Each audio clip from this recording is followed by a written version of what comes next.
Welcome to LJC news TV5. బ్రిటన్లో ముందుగా headlines.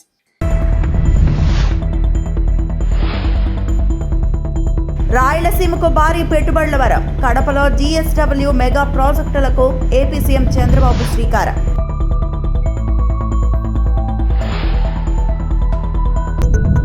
Mangalagiri Narasimhaswamy ఆలయంలో జీర్ణోద్ధరణ పనులకు మంత్రి లోకేష్ భూమి పూజ.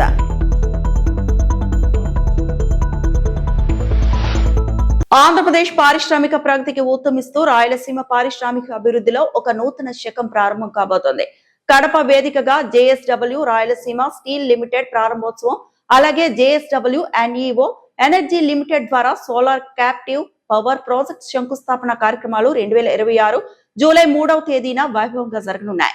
ఏపీ ముఖ్యమంత్రి నారా చంద్రబాబు నాయుడు ఈ ప్రాజెక్టుల ప్రారంభోత్సవానికి విచ్చేస్తున్నారు. ఈ బృహత్తర ప్రాజెక్టులో భాగంగా JSW స్టీల్ ద్వారా దశల వారీగా 2 MTPA సామర్థ్యంతో 16,350 కోట్ల పెట్టుబడిని, JSW ఎనర్జీ ద్వారా 3,850 MW సామర్థ్యంతో దశల వారీగా సౌర పవన విద్యుత్ కోసం 20,350 కోట్ల పెట్టుబడిని ప్రతిపాదించారు. పర్యావరణ హితమైన నాణ్యమైన సుస్థిర విద్యుత్ ఉత్పాదనతో పాటు ఈ ఉక్కు మరియు సోలార్ ప్రాజెక్టుల ద్వారా దాదాపు 2,700 మందికి పైగా ప్రత్యక్ష ఉపాధి లభించనుంది. ఆత్మనిర్భర్ భారత్ నిర్మాణంలో భాగంగా రాయలసీమ ప్రాంత నిరుద్యోగుల ఉద్యోగ కల్పనకు ఈ ప్రాజెక్టులు సరికొత్త చిరునామాగా మారనున్నాయి. ఈ రోజు JSW ఇక్కడ పెట్టింది 2 మిలియన్ మెట్రిక్ టన్స్ వెళ్ళడానికి ముందుకు వచ్చారు. మొత్తం కూడా ఏదైతే సర్క్యులర్ ఎకానమీలో భాగంగా ఉక్కు వేస్ట్ కూడా తీసుకుని దాన్ని కూడా మెల్ట్ చేసే పరిస్థితిలో వస్తారు. ఈ ప్లాంట్ యొక్క ప్రత్యేకత, భారతదేశంలో మొట్టమొదటిసారిగా గ్రీన్ ఎనర్జీతో గ్రీన్ స్టీల్ ఉత్పత్తి చేసే మొదటి ప్రాజెక్టు మన రాయలసీమలో మన ప్రాంతంలో రావడం ఇది ఒక గర్వకారణం. ఇంకో పక్క మీరు ఒకసారి చూస్తే ఇక్కడ కావలసిన భూమి ఇచ్చాం. గండికోట జలాశయం నుంచి 15 కిలోమీటర్ల పైప్ లైన్ వేసి 2 TMC నీళ్లు ఇస్తున్నాం. జాతీయ రహదారిని 12 కిలోమీటర్లతో కనెక్ట్ చేస్తాం. ముద్దనూరు రైల్వే స్టేషన్ కి 12 కిలోమీటర్ రైల్వే లైన్ వేస్తాం. ఇవన్నీ చేసి ఈ రాయలసీమ చరిత్ర మార్చేట్టుగా ఈ ప్లాంట్ వస్తుందని చెప్పి కూడా నేను మీకు తెలియజేస్తున్నా. ఇప్పుడే సజ్జన్ జిందాల్ గారితోనే మాట్లాడాను. సజ్జన్ జిందాల్ది, you started your plant in Bellary, biggest plant in the country. I have seen your history, all of them. Here, all of you have to understand, Sajjan Jindalji, for the last 42 years he is doing business. So far, he is able to invest 10 lakh crores investment in 2 states. That is Maharashtra and Karnataka. Ballari is the biggest steel plant. Steel and stainless steel is number 1 in the country. Pipes and large diameter pipes is number 1 in the country. Flexible packing films is number 1. Power and energy is number 5. Cement is number 5. Ports is number 2. With all these things, I asked him only one thing. Our JSW Rayalaseema Steel will be bigger than Ballari. One day it is going to happen. That is 20 million plant. We are starting only 2 million plant. But we are having iron ore. I am assuring you, from Rayalaseema, we are having iron ore. I am going to give you iron ore. You have to produce steel. Make one of the biggest unit in India. That is the commitment I need from you.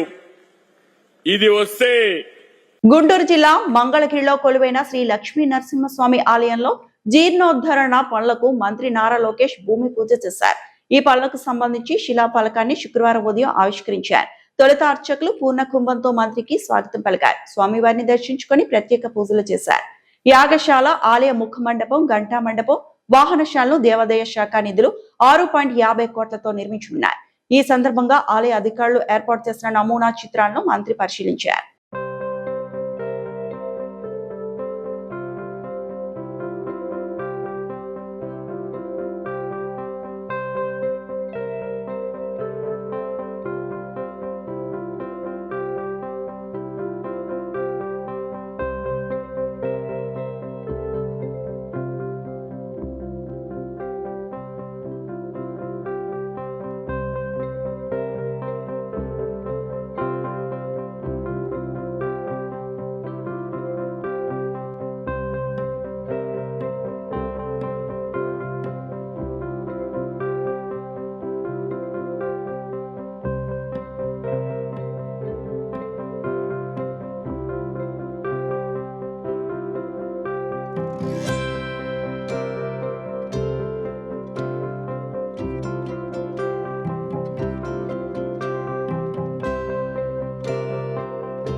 Visakha Gajuwaka మహిమాన్విత దేవాలయంగా విరాజిల్లుతున్న Gajuwaka 71వ ward దుర్గగిరి ప్రతి శుక్రవారం భక్తులతో కిటకిటలాడుతోంది. లోకమాత దుర్గమ్మను దర్శించుకునేందుకు భక్తులు తండోపతండాలుగా తరలి వస్తున్నారు.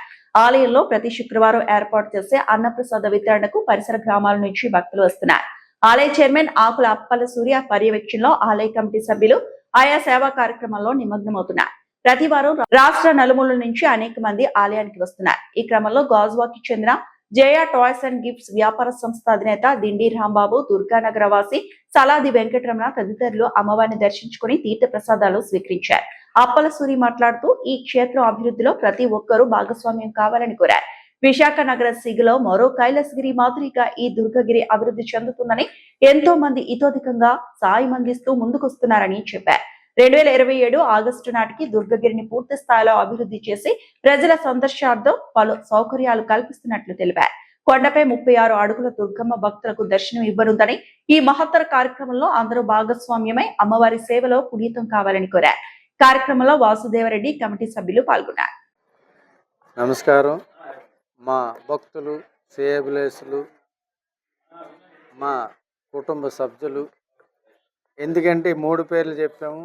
భక్తులు అమ్మవారు, సేబులేసులు అంటారు, అంటే మిత్రులు. ఇప్పుడు మా రాంబాబులు అంటారు, మా వెంకటరమణ అంటారు. రాంబాబు గారు ఎప్పుడు ఆయన మనసులో ఈ పదం, ఈ ₹1,00,000 అనేది ఎప్పుడూ ఆయన ముద్ర వేసుకున్నారు. నిజంగా అయ్యా, ఈ మీడియా పూర్వకంగా ఈ ప్రజల తరపున ఇంత విశాల హృదయానికి మేమందరం కమిటీ సభ్యులు కృతజ్ఞత తెలుపుతూ, భవిష్యత్తులో ఒక మంచి ఇంకా ప్రాజెక్ట్ స్టార్ట్ చేస్తున్నావు కాబట్టి ఆ కీర్తి ప్రతిష్టలు సంపాదించి 10 మందికి ఒక వృక్షంలాగా ఉండాలని మనస్ఫూర్తిగా కోరుకుంటూ, మరి భావి తరాలకి మా మిత్రులకి అందరికీ రండి, కలిసి రండి, మనందరిది మన గుడి ఇది. మనం భవిష్యత్తులో మన గాజువాకలో మహాక్షేత్రాన్ని తయారు చేద్దామనే ఉద్దేశంతో మేము చేస్తాము. మీరందరూ పిలిచినా పిలకపోయినా మీ ఒక సాయి సహకారాలు అందిస్తారని భక్తులకి, మిక్తులకి, సేవలకి, గాజువాక ప్రజలకి అందరికీ శిరస్సు వంచి నమస్కరిస్తూ మీరు సాయి సహకారాలు అందిస్తారని మనస్ఫూర్తిగా కోరుకుంటూ సెలవు. అని ఇక్కడ కృష్ణదేవ నగర్లో జై టాయ్స్ అండ్ గిఫ్ట్స్ ఓనర్ అండి, డి రాంబాబు నా పేరు. కానీ దగ్గరలో ఉన్నా సరే ఈ గుడికి రావడం తక్కువ. మన అప్పలసూరి గారు ఈ కమిటీ సభ్యులు 2-3 సార్లు మా షాపుకి రావడం, నన్ను రమ్మడం జరిగింది. కానీ అమ్మ అనుగ్రహం ఈరోజు రావడం జరుగుతుంది. ఇంత అద్భుతంగా చేశారని అయితే నేను అనుకోవడం లేదు. మా ఇంటి దగ్గర నుంచి కిటికీలో నుంచి చూస్తే తెల్లవారితే గుడి నాకు కనిపిస్తుంటుంది. కానీ అమ్మ అనుగ్రహం ఉండాలి ఈరోజు కాబట్టి ఈరోజు రావడం జరిగింది. మా అమ్మాయి కీర్తిశేషులు కూరేటి స్రవంతి జ్ఞాపకార్థం 1,00,000 రూపాయలు డొనేషన్ ఈ సందర్భంగా ప్రకటిస్తున్నాను. ఇంత అద్భుతమైన అవకాశం ఇచ్చిన మన కమిటీ పెద్దలకు, అలాగే అప్పలసూరి గారికి, ఇక్కడ ఉన్న ప్రతి ఒక్కరికి కూడా హృదయపూర్వక ధన్యవాదాలు తెలియజేసుకుంటున్నాను. ఇప్పుడు దుర్గాదేవి గుడి అంటే మనకి విజయవాడ అలవాటు. విజయవాడలో ఆల్రెడీ డెవలప్ అయ్యి ఉంది, దాన్ని చూడడం ఒక ఎత్తు. కానీ ఇంత మారుమూల గ్రామం అంటే మనం ఆ లెక్కరేస్తే మన మారుమూల గ్రామమే. కానీ ఈ మారుమూల గ్రామంలో అమ్మ కొందరు సభ్యులను ఎన్నుకొని ఆ విధంగా డైరెక్షన్ ఇస్తూ వీళ్ళ ముందుకు తీసుకెళ్ళడం కూడా ఒక అద్భుతం. ఇంత అవకాశం ఇచ్చిన పెద్దలందరికీ ధన్యవాదాలు. అంతర్జాతీయ క్రైస్తవ దినోత్సవం సందర్భంగా పాస్టర్స్ ఫెలోషిప్ ఆధ్వర్యంలో పేద ప్రజలకు ఫ్రూట్స్ రొట్టెలు పంపిణీ చేశారు. అంతర్జాతీయ క్రైస్తవ దినోత్సవం సందర్భంగా పార్వతీపురం పాస్టర్స్ ఫెలోషిప్ ఆధ్వర్యంలో శుక్రవారం పేద ప్రజలకు పండ్లు, రొట్టెలు దైవ సేవకుల చేతుల మీదుగా వారి నివాసం వద్దకు వెళ్లి పంచిపెట్టారు. ఈ కార్యక్రమంలో పార్వతీపురం మన్యం జిల్లా pastors fellowship president Vijayaraj, secretary David Raju, treasurer SK Paul, correspondent Srinivasarao, Madhav, Sudarshan, Jacob, Bhaskar Rao, Srinivasarao, Varaprasad, జిల్లాలో ఉన్న పాస్టర్స్ పాల్గొనడం జరిగింది.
పార్వతీపురం మన్యం జిల్లాలో ఓ వార్డెన్ మానవత్వానికి నిలువెత్తు నిదర్శనంగా నిలిచారు.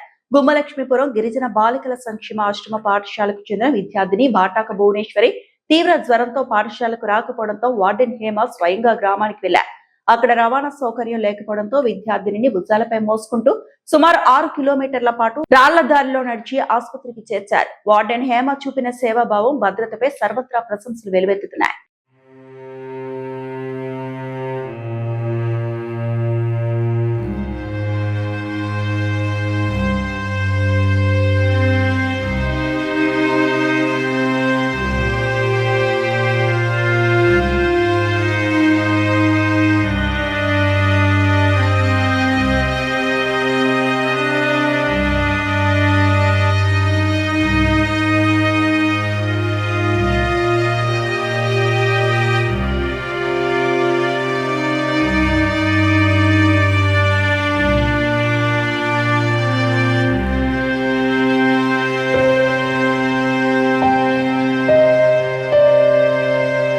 సంగారెడ్డి జిల్లాలో 4 లక్షల ఎకరాలకు సాగునీటిని ఇచ్చే సంగమేశ్వర బసవేశ్వర ప్రాజెక్టును కాంగ్రెస్ ప్రభుత్వం అటకెక్కించింది. సంగమేశ్వర బసవేశ్వర ప్రాజెక్టుకు నిధులు కేటాయించి యుద్ధ ప్రాతిపదికన పనులు జరపకపోతే రైతులను కలుపుకొని పెద్ద ఎత్తున ఉద్యమం చేస్తా. సంగారెడ్డి జిల్లాలో పాదయాత్ర కార్యక్రమం కూడా చేపడతామని మాజీ మంత్రి ఎమ్మెల్యే హరీష్ రావు అన్నారు. డబ్బులన్నీ వాపసు పోయినటువంటి పరిస్థితి. సంగమేశ్వర బసవేశ్వర ప్రాజెక్టు 4 లక్షల ఎకరాలకు నీళ్లు ఇచ్చే ప్రాజెక్టును ఇవాళ కాంగ్రెస్ పార్టీ దాన్ని అటకెక్కించింది, బంద్ చేసింది. ఇవాళ మన నారాయణ ఖేడ్, మన ఆందోళ్, మన జహీరాబాద్, మన సంగారెడ్డి, మన పటాన్చెరు 5 నియోజకవర్గాలను సస్యశ్యామలం చేసేటువంటి బసవేశ్వర సంగమేశ్వరను ఆనాడు కేసీఆర్ గారు రూపొందిస్తే ఇవాళ కాంగ్రెస్ పార్టీ దాన్ని పక్కకు పెట్టి ఈ సంగారెడ్డి జిల్లాకు తీవ్రమైన అన్యాయం చేస్తా ఉంది. రేవంత్ రెడ్డి 2-3 సార్లు వచ్చిండు, జైరాబాద్కి వచ్చిండు, జిల్లాలో తిరిగిండు. ఒక్కనాడు సంగమేశ్వర మాట్లాడాడు, బసవేశ్వర మాట్లాడాడు. ఈ జిల్లా కాంగ్రెస్ ఎమ్మెల్యేలు మాట్లాడరు, జిల్లాలో ఉన్న మంత్రి అసలే మాట్లాడాడు. అంటే ఇవాళ ఎందుకు బంద్ చేసిండ్రు అంటే మీ నల్లగొండలను లేదా మీకు కమిషన్లు వచ్చే ప్రాజెక్టులకేమో పైసలు ఇస్తారు, మా సంగారెడ్డి జిల్లా, మా వెనుకబడ్డ బార్డర్లో రాష్ట్ర సరిహద్దుల్లో ఉన్నటువంటి మా సంగమేశ్వర బసవేశ్వరకు ఎందుకు నిధులు ఇవ్వరు అని చెప్పి ఇవాళ మా జిల్లా పక్షాన నేను ప్రశ్నిస్తా ఉన్నా. గతంలో కూడా చెప్పాం, సంగమేశ్వర బసవేశ్వరకు నిధులు కేటాయించి యుద్ధ ప్రాతిపదికన పనులు జరపకపోతే పెద్ద ఎత్తున రైతులందరినీ కలుపుకొని పోరాట కార్యక్రమానికి శ్రీకారం చుడతాం. అవసరమైతే బీఆర్ఎస్ నాయకులందరినీ కలుపుకొని ఈ సంగారెడ్డి జిల్లాలో ఒక పాదయాత్ర కార్యక్రమాన్ని కూడా త్వరలో చేపడతామని కూడా మనం చేస్తా ఉన్నా.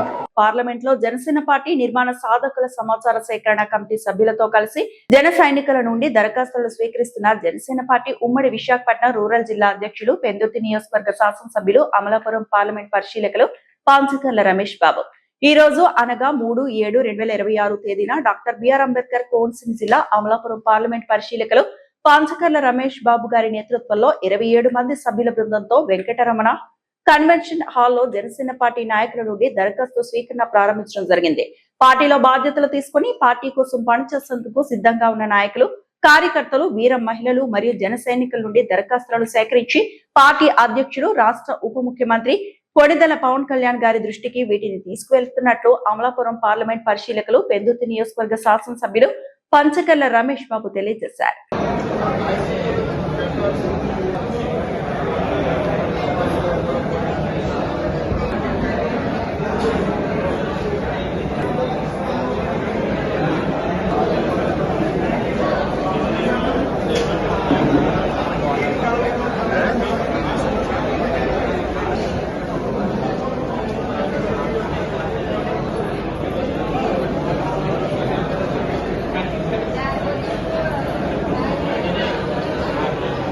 ఈ వార్తలు ఇంతటితో సమాప్తం.